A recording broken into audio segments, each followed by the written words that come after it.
नमस्कार दोस्तों, मैं डॉक्टर अजीत कुमार आप सबों का एक बार फिर से स्वागत करता हूं। आज हम एक नए वेटनरी मेडिसिन के बारे में जानकारी लेंगे, जो कि आपके सामने ये आप देख पा रहे हैं। प्लाज्मा फेरॉल जेल के रूप में ये मेडिसिन है। तो चलिए बिना देरी किए हुए हम लोग शुरू करते हैं इसकी जानकारी। दोस्तों, जैसा कि आप मेरे हाथों में देख पा रहे हैं, ये आपके सामने है प्लाज्मा फेरॉल जेल। ये वेटकाइंड के वेटक्यूरा डिवीजन का प्रोडक्ट है। मैं इसके बारे में बताऊं कि ये malt based iron, copper, cobalt और विटामिन सप्लीमेंट्स के रूप में प्रेजेंट किया गया है। और जब इसके हम लोग कंपोजिशन की बात करते हैं तो कंपोजिशन में सबसे पहले इसमें माल्ट एक्सट्रैक्ट मिलाया गया है, फिर calcium gluconate, ferric ammonium chloride और इसके साथ ही कोबाल्ट क्लोराइड, फॉलिक एसिड और फॉलिक एसिड के साथ निकोटिनामाइड इसमें मिश्रित किया गया है। इसके अलावा इसमें बायोटीन, विटामिन B12 और विटामिन D3 भी इसमें अलग से डाला गया है। तो ये एक ओवरऑल काफ़ी अच्छा कंपोजिशन के रूप में प्रेजेंटेड है मार्केट में। और जब इसके यूज के बारे में बात करें हम लोग, तो इसका यूज एक बृहद पैमाने पर किया जाता है, जो कि इस प्रकार से है। अलग अलग प्रकार के वीकनेस, जो कि मवेशियों में किसी भी प्रकार का अगर वीकनेस हो तो वहाँ पर सर्वप्रथम हम लोग इसका यूज कर सकते हैं।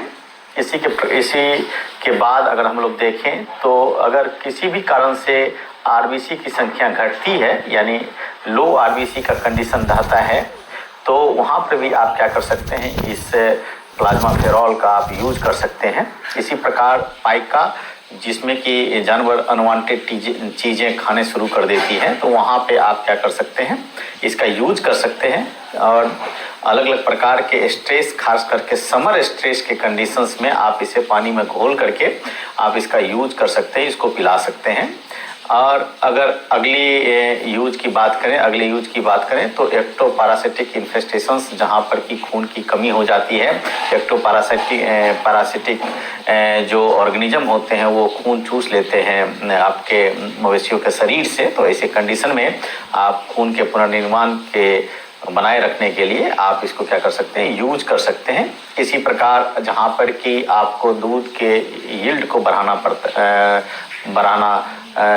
जरूरी होता है, तो वहाँ पर भी आप क्या कर सकते हैं, इसको यूज करें। इसी प्रकार से पेंटिंग के कंडीशन में, जहाँ पे मवेशी मुंह से सांस लेता है, हाँफता है, वहाँ पर भी आप क्या कर सकते हैं, इसको यूज कर सकते हैं। और इसके साथ साथ एनिमल में वेट गेन को बढ़ाने के लिए आप इसका यूज करें बहुत अच्छे तरीके से।